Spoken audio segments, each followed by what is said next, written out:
My name is Jim Armstrong. My club is Crystal Beach Toastmasters, which is in Area 14. And I've been in Toastmasters in total about 9 years. Now, Toastmasters is definitely an adventure. Now, when you think of it, the whole concept of Toastmasters is bizarre.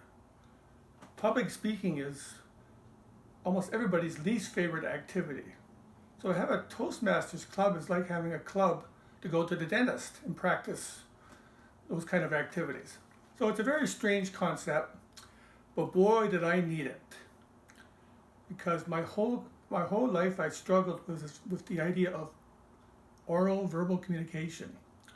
Now, to give you an example, when I went to business school, I took a master's in business administration. I was in classes of 60 each, and we were supposed to take turns standing up and presenting the case every day.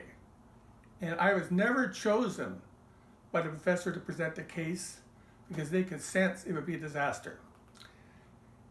Through my career, I basically tried to avoid all oral presentations, and I got away with it for a long time.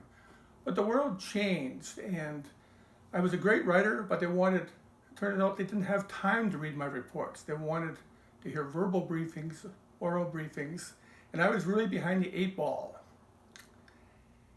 So I did go and visit this Toastmasters club one night.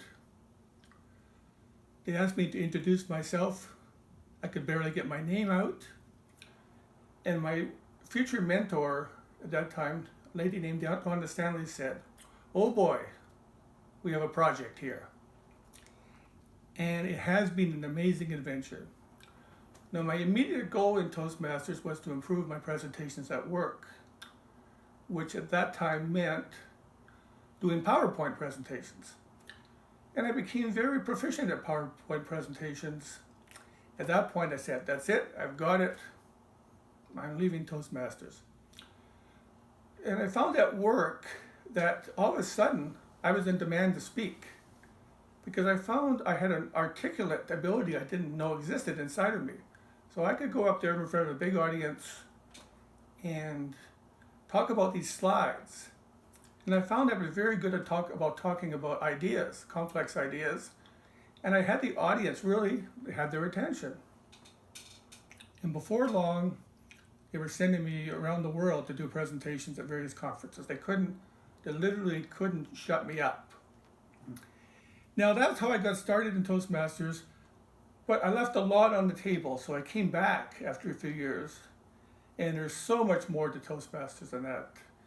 I learned how to do effective evaluations, which is a special skill all its own, perhaps the most difficult skill we learn in Toastmasters. And I learned how to do table topics, which is this amazing process of thinking on your feet. And when you're given literally 1 second to prepare to do a mini speech about any possible subject. And somehow that activates a certain part of your brain that wasn't working before. And of course, I continued to do various types of speeches, which I never thought I would have a need to do: humorous speeches, motivational speeches. It goes on, technical speeches. And every one of those, it gives you more building blocks to deal with life. And that's an amazing thing. But again, Toastmasters is much bigger than that because there's the whole leadership side of Toastmasters.